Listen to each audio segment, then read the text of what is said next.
everybody, this is Petey from the Spinner Rack. We also have Calvin Ellis, ready to rock and answer the time-honored question. no. Well, there's not. We're not posing this question like the way you're about. You said why? Why has these? How are these superhero characters? Their sexuality have changed over the time. Is it a storytelling thing or a stunt? I don't want to just go in there for people to just go and attack us, but because this is gonna become heated. But I just want to know why do their sexual preference has to change in the comic books. So now I'm gonna hand it over to Cal and let him go. Well, I'll take the position that it's a stunt since they flipped a lot of these characters from one side to the other, and a flip is a stunt. But first up for grabs, one of my favorite characters, the Rawhide Kid. Rawhide Kid was a staple for Marvel Comics. Early Silver Age was a solid seller for them. Had a very long run. Also, we saw him. Character still survives throughout the Bronze Modern Age. Has his own limited series. They bring him back, retool him in terms of a new look in Blaze of Glory 1, Blaze of Glory 2 for Marvel Comics when they were doing like a little bit of Western stuff here and there. Really great character. At some point, Marvel got it in them that the character's gay. And you're like, huh? When did that happen? So I go back scurrying all the books and so on and so forth. And you're like, well, I don't understand. Why is the Rawhide Kid gay? When did that happen? And I'm doing this legitimately. I'm like, did I miss an issue or something of that nature? How did this happen? And like, no, it's just a stunt. Okay, it's just a stunt. They came over, they decided and then not only was it a stunt, they had to be as provocative as possible with it in terms of the covers. It was just terrible at the end of the day. But they decided that the Rawhide Kid didn't have a very strong following. It was just guys like me, and hey, who cares about guys like me who actually enjoyed the character, have read it?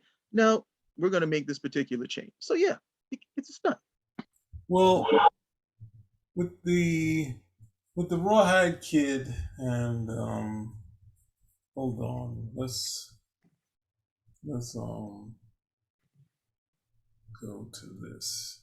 So here's like his reintroduction to what was going to become Marvel, and I guess a little right before they did the Fantastic Four, and then you're saying for the people in the 2000s, they saw the scarf and they were like gay, but it's like the idea that like people are trying to have you as far as Stan Lee and Jack Kirby, they're looking at the character and they're like, you need to be drawn to this character. The outfit's cool, this, that, and the other. People in the West wear scarves. Let's not make a big deal out of this stuff. You see some of these other rougher characters having something around their neck also. But at the same time, it was Quesada and Jemis's Marvel, and they were definitely trying to get to the news and wave their hand like, "Hey, we're here," with Sam Jackson as Nick Fury. So of course they decided that they were going to push some more buttons, and then when people push back, they're like, "Oh, you guys are phobes. Look at you. Why couldn't he? Why does he have to? Why does he have to? Why can't he just come out? Maybe he was high. Like this character's, already lived his life in the past. Now we're gonna unearth this, but that's where they were at that point. They did they took who's that? Dave Johnson did the first cover, took a great artist and had him do something terrible with them. So it was a sad day for comics since Red Kid had a very long run. In his initial run, he had a run even before this one and had the miniseries, as you said. So to just say, hey, we're going to do this is just like, and then people get behind it. And the gay community just being happy to have him to be a character when they could have just made a new one. The problem is that there's no name recognition to go with these new characters, so they just plummet. So then it's like, oh, here's a change. It gets to go to the back issues. The back issues start going up. There's a buzz. So you're just riding the coattails of the original character. All right. Well, we got the Rawhide Kid, And the Rawhide Kid, of course, you can make the argument, well, this is a character that had his day. We make some changes so we can, give the character some buzz, and we go from there. Why they decided to do it with the Rawhide Kid never made a lot of sense to me. But then, of course, they're like, hey, well, why don't we do the next step up? Let's go for some of the higher fruit, as opposed to the stuff that we can just get away with. And Mhm. they decide that Alan Scott, the original Green Lantern from the Golden Age, who was also the Green Lantern on Earth 2, is now gay. That one is even more of a head scratcher because Alan Scott was married twice to two different women as children. So for this to come out, it becomes like, and we're not talking a new character. Okay, at one point they had a new character called Alan Scott who was on Earth 2. He was gay. Yeah. Totally, that's a totally different situation. We're talking about the established character of Alan Scott But is when gay. did that happen? That happened after Earth 2? Yeah, happened after Earth too. They decided Alan Scott, they decided, well, we're going to continue, and Alan Scott is still going to be gay. And you're like, but he's been married twice, two different women. Okay, he has children. We've seen him in relationships with women. We have never even seen so much as an inkling of anything else going on. Now I understand the whole way the Hollywood stuff works, but you look at it and it's the same thing. You start going back, and I'm like, did I miss an issue? Literally, did I miss an issue or something? Because there's stuff that sometimes was intimated in comics and I didn't pick up on it. Mm-hmm. But then you look at this and you're like, there's no way. There's no way. And then all the arguments come, well, just because you're married doesn't mean that you're not gay. Just because you're married twice doesn't mean you're not gay. I'm like, oh, but okay. But to be quite honest, the only thing you would say is like, well, that's the real world at the end of the day. This is a character, which means all this stuff was established a long time ago. So once again, you got another stunt.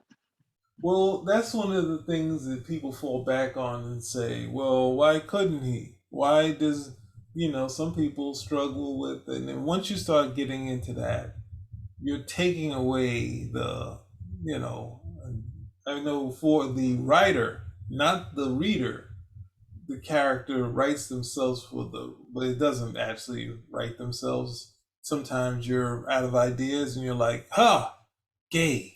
And you're like, and most of the time that turns to, oh, I'll kill him, or I'll kill his wife. They'll have conflict. He'll lose his parent.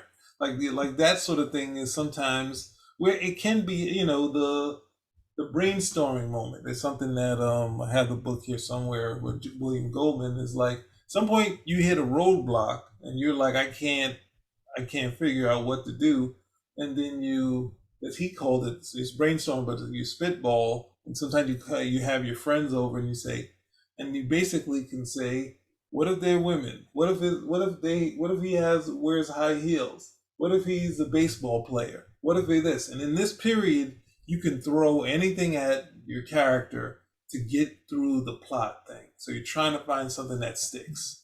But then we kind of take it out and say the reader goes or the audience goes and says, well, why wouldn't that work? Isn't that this? Don't people? And it's like, no, don't do the work for the storyteller. Basically, they decide to do it and it's on a whim, it's on a whim. It's not, like Alan Scott, his story was told, he was a success initially, and then, with most superhero comics, they struggled in the 50s. So when you get past that point, I'm not even sure if the Green Lantern was got to the 50s. It got out of the 40s. So when Yeah, he you look did. at, hmm? No, he never made it. He like a lot of the other superhero comics. Like the number three seller for DC during the Golden Age was the Flash, Hmm. and then so it's pretty much. I'm not. I think the number one is Superman, and I guess the next would probably be Batman. I'm never sure of that, but that's always the assumption. And then it would be the Flash. And Uh-huh. once the interest in superhero comics waned, everybody from Batman down was pretty much a lot of those guys just got put out to pasture. Hmm. And I mean, you even have to look at a character like Captain Marvel, who was contending with Superman, outselling Superman at one point. And same thing, his numbers declined until finally, well, that's something else with the lawsuit and such. But his sales declined steadily after the height of World War II. So Green Lantern, the original Golden Age Green Lantern, was just in that same category where okay, interest waned, and unless you were one of these top tier popular characters, you were going to get replaced with war comics. Yeah.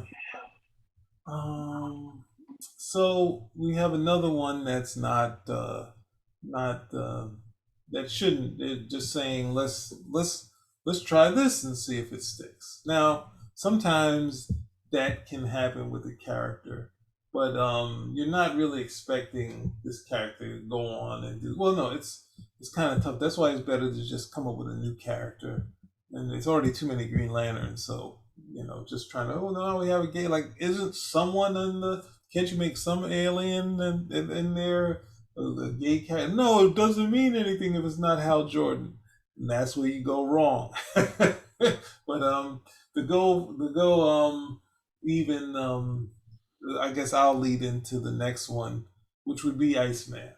Now, Iceman obviously was introduced in X Men #1 as a character, and at some point, post well, what was it? Bill was it Brian Michael Bendis was working on the X Men, and with a lot of buzz, his unique idea was to take the original X Men and have them come to as Byrne called it, New Marvel. So they come to New Marvel with all the wackiness. The Beast said we need the original team to kind of bring back what was lost in this, with mutant kind. The original team. Now, if you look at the original X Men, yes, they were a period where from time to time people liked the X Men. A lot of times they got attacked by the police and people, but sometimes they did like the original X Men. So when they come back, slowly, and I don't think it's just something that happens with the X-Men characters. Outside of the X-Men in Hidden Years, they just sort of tack on sort of personalities and junk and barnacles. So all of the X-Men started to get different things. I think Angel had some energy wings, like Cyclops was going off with Corsair. Jean was sleeping around with everyone. She, of course, a struggle with all of the stuff that was going on, and her first thing getting telekinesis. Beast basically got able to have sex with Jean, and also was infinitely smarter than he ever was. And then they had nothing for Iceman, right? There's nothing for Iceman to do, so you got to do something, add something to him. So Jean walks over and outs him and says, "Hey, Bobby," he said, "I know what you've been thinking." And he's like, "What are you talking about?"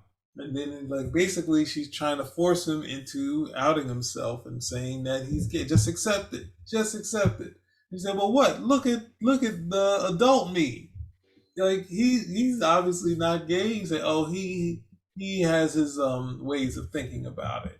So it's just like, what is going on in this book? But basically, he ultimately accepts Iceman, who basically had come on by, what's it? It was a Professor Pride, Kitty Pride, basically came on Iceman. They had this new thing set up, a romance set up by Jason Aaron. That was just mowed over for the whole gay subplot. And then we start seeing Bobby Drake going to parties with his friends, and it's just like, are they setting up this gay thing for this teenager? And I think people are finally getting that maybe we shouldn't be setting up a sex life for people in high school when they're gay. Because they keep kind of promoting it to say help people sort of come on, like, no, they're still just kids. So do we have to promote their And sexual? there's a difference between sex and sexuality, which they don't seem to get at the end of the day. Whereas, I'm certain even at a young age, you could be a kid, you could be a boy, you could be 9 or 10 years old, and you could look at a girl, okay, and say, oh, well, she's pretty, but that doesn't necessarily lead to, hey, I'm trying to get her back to my place. You're still a Yeah. kid. Those things aren't necessarily there. And then with heterosexual kids, we're like, oh yeah, we're reluctant with the whole, hey, you want to go party? No, you can't go party. You got to come home. Why can't I go party? Because you're going to meet a girl, you're going to get her pregnant, you're going to do drugs, and you're going to join a gang. No, you can't do any of that. You got to stay right over here. But but they're saying no, no, no. You got to allow these guys to come over here and explore. They're still kids. But but the bigger problem, I thought Iceman was the worst one. And the worst one about that is it was so intrusive. It was almost as if Gene was telling him who he was, as opposed to him knowing. And that's why it was the worst. You're reading my mind. You're talking about, oh, I'm going to help you. Like, no, he never came. I don't even know if it was his decision. He never came to the decision on his own. He never like had any conversation. Somebody was literally in his head telling him what he was thinking. And you have no idea.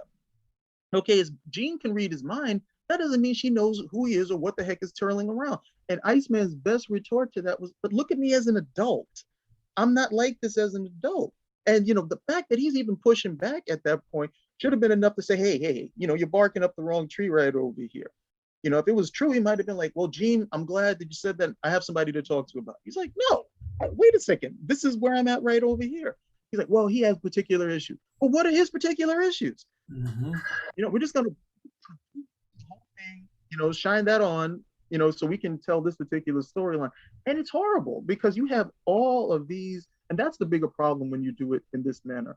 It's something if you create a character and the character starts like that from the ground up, all of these characters have to be retconned.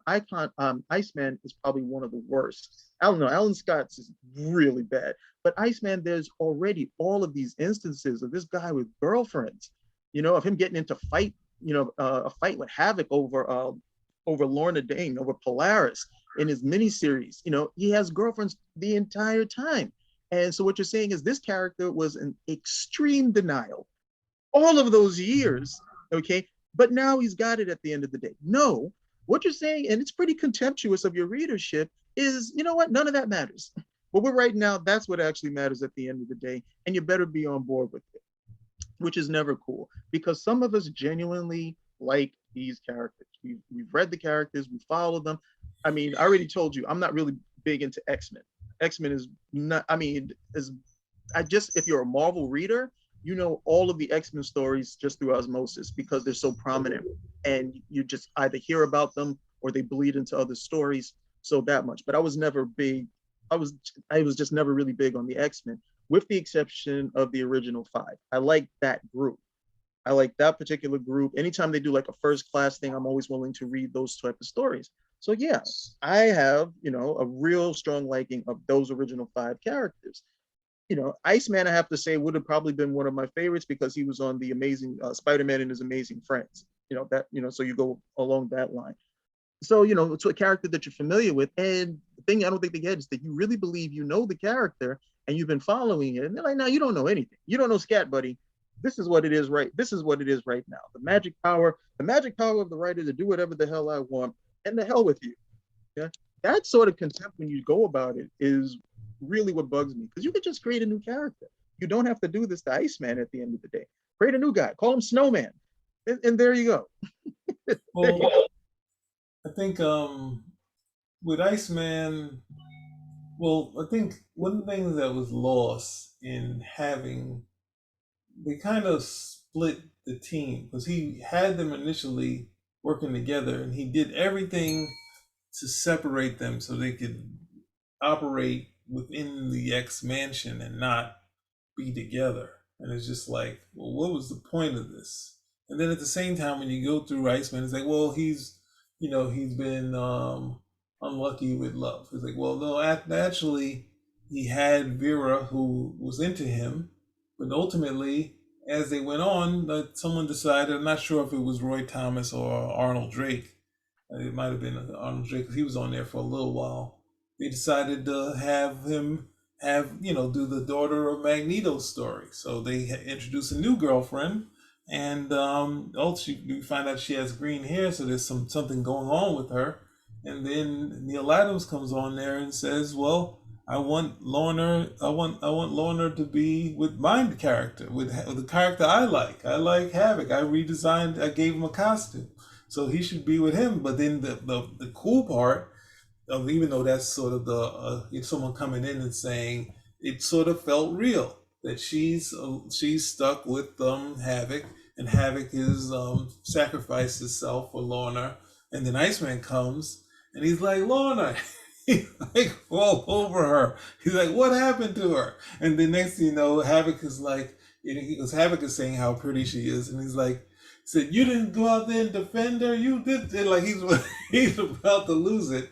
And I think what was it Byrne in the Hidden Years continue that thread of having this sort of Iceman not ready to give up Lorna, and Lorna kind of saying, "I'm kind of moved over to here." And then you kind of see the differences, whereas like Havoc has this like sort of, not necessarily torture, but this tragic sort of person who has looks normal but has this crazy power, and she's kind of connected to him that way. And Iceman is a little more like looser and more like the fun. So it's like he has a moment where he like looks at something special, and Iceman's like, so oh, there's a what does he says like there's this monster that likes this thing that's dead, and then and Lorna's like, oh my god, it's so good. And Iceman's like, well, it's one thing of being like a poignant moment and being a dope. And he's like, see, Iceman, this is why. But he's just a fun character. And then ultimately, the last person that really should have been his girlfriend was Darkstar. The only problem was that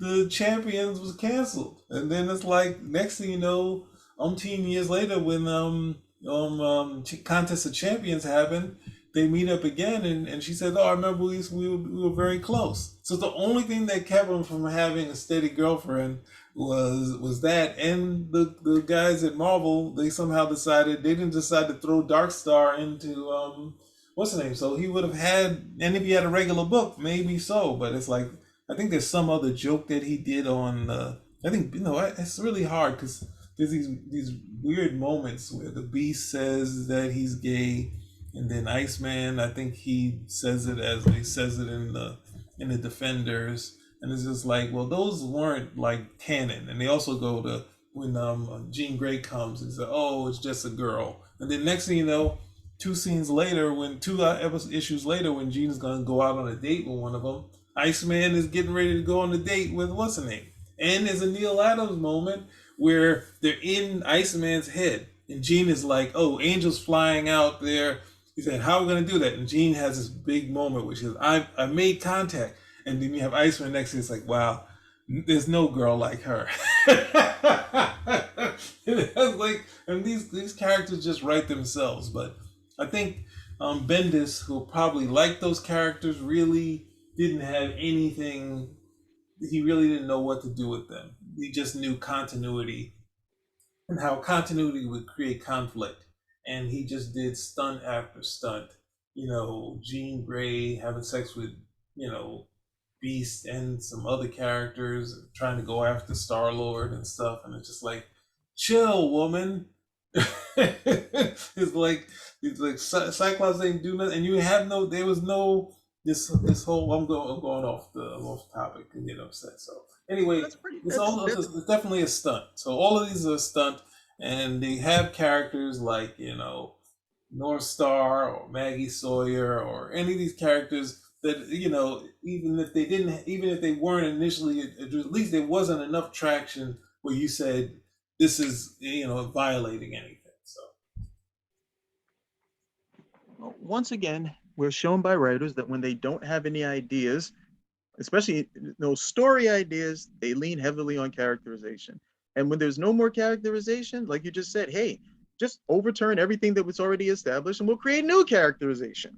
Not that it, I mean, if you look, Iceman and Jean almost parallel themselves because we don't get any real new character. They just become a lot more sexual. You uh-huh. know, that's it. So there's nothing new that we learn about them as people other than all we know is that they're just going to go out there and just try to nail every, just going to be going out there, one person exploring sexuality, another person pretty much doing the same thing, and let's see who we can nail at the end of the day. But nothing else. And these are long established characters that if you wanted to do something, maybe you might have had some ideas, but you didn't, so it didn't make a lot of sense. Yeah, I mean, I don't know. I mean, this is straying talking about Gene, but it's just hard and it's something that Chris Claremont kind of added in there too, that the Beast had this secret love for Jean, but couldn't because she was Cyclops' girl. And just like, um, you need to actually go back and read those stories because Scott had no claim on Jean. That's why Jean and Angel go out on a couple of dates, and ultimately Jean leaves because Cyclops isn't able to show emotion because he's worried about obviously kissing, and you're kissing someone in your face, these blasts are coming into these glasses. That's why he should never, unless they somehow were able to cure him, get used to it. But they say, you know what, Beast probably didn't show what he truly felt. And it's like, no, he moved on, he liked her, she wasn't necessarily that interested, and he got his own girlfriend and a couple others. But it's like all that other time, he could have been trying, like striking out like Angel was, But that's the thing. They get kind of, and Iceman also. Iceman, he had Vera soon after. So it's like, it's one of those things where you take a group that's a good, solid group. And one of the things why the originals, one of the things when you had storytellers, like when you have people that um, I guess it's easy to easy to maintain go to Byrne because Byrne is such a big fan of the originals. But when you had Mark Silvestri, who's more one of the newer artists, and whenever he would touch on the like draw the X Factor or some of the original X Men when they show up in the X Men, like the dynamic of how dynamic they were together is you could see him really being able to draw on the connection of the characters, and that's really what makes them so great. Because even if they weren't as powerful, and you could kind of bring in Spider-Man and say, "Oh, Spider-Man's kind of tougher than all of them together." Yeah, that's kind of how it's played, but you don't have to worry about that. What you look at is how dynamic these characters are as a team. Like there's no I in team. With Cyclops, like people say, "Oh, what a jerk! He just came and assumed leadership. He was his teacher's pet." It's like, no, he was thinking about leaving the team. And Xavier said, "No, you're the leader," and he said, "No, it should be Angel. He's more aggressive and and Beast more intelligent." It's like, no, you have the qualities of leadership. And then he's sitting at Xavier's table. He's like, "Hey Scott, why are you at Xavier's table?" "Oh, you're the leader now. Makes sense." And he's like, "Oh no, I was thinking about leaving. Maybe go to a doctor." It's like, "You can't leave us. He's like, you should talk to us about it." And Jean like has this moment where she falls on the table and he said, like basically trying to say your friend. And Angel's like, "Can you see her? You see that she's in love with you," that sort of thing. So it's like that sort of dynamic, and he to have a writer not be able to look at that and say, you know what, the first couple issues they kind of stay together, but then they get caught into this mind thing, and he just started grasping at straws. It's really embarrassing, to do a real wacky time travel thing, which isn't the X Men's thing. Even in the storyline, they came up with a way for the time travel to happen in the person's mind. It wasn't, and they had Franklin Richards. So he's the one who actually he's a Fantastic Four character who got the time travel within the story. It's not that high concept like that sort of thing where you have the Beast coming up with some kind of time machine. And of course, they had I totally trailed off, but the dynamic of the characters is what you're supposed to play with, not decide how I'm going to add stuff to these guys to make them connect with the new characters. And it's like you just, and it's sad to say I can't blame it on them because that's how the X-Men are. The X-Men are just characters you wind up tacking them on. So, Wolverine's a psycho, now Wolverine's a sensei slash samurai slash ninja slash your favorite uncle. And it's just like, that's not a well-rounded character. That's just tacking on everything. And that's what happened. Iceman is, like the sort of the cold version of the Human Torch, but a little less, not as, not as, I guess, Human Torch when he's with his girlfriends who has more tender moments. With Iceman is just Iceman all through, a hothead throughout the entire time. You don't have to do any more with the character. It's the hothead being Iceman is just a cool thing. Find stuff to do with that, and like especially in that dynamic. But nope, they have to go ruin these characters. And ultimately, any rawhide kid at that period, they still have Larry Lieber alive, who did like over 100 issues of that stuff. Like, let him do it.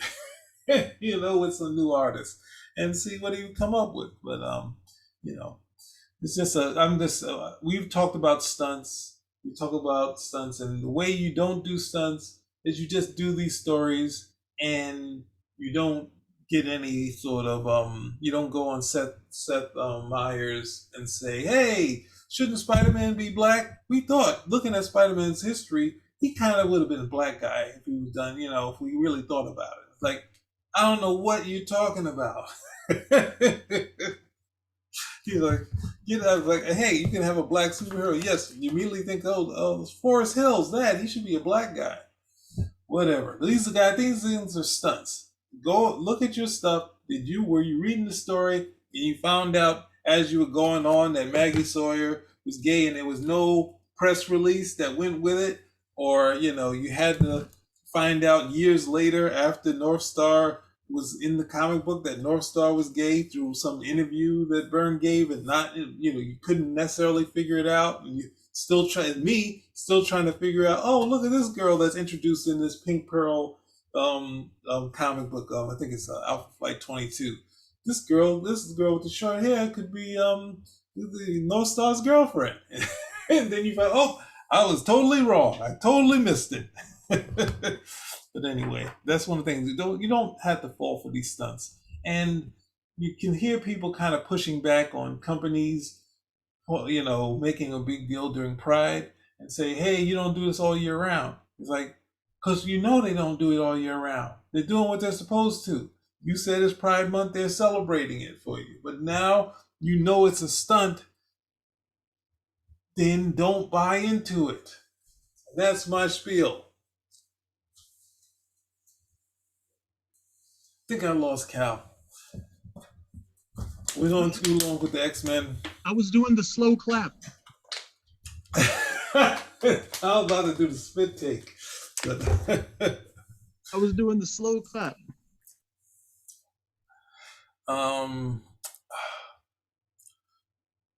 Don't fall for it, you guys. And you guys that don't buy comic books, don't report on this stuff.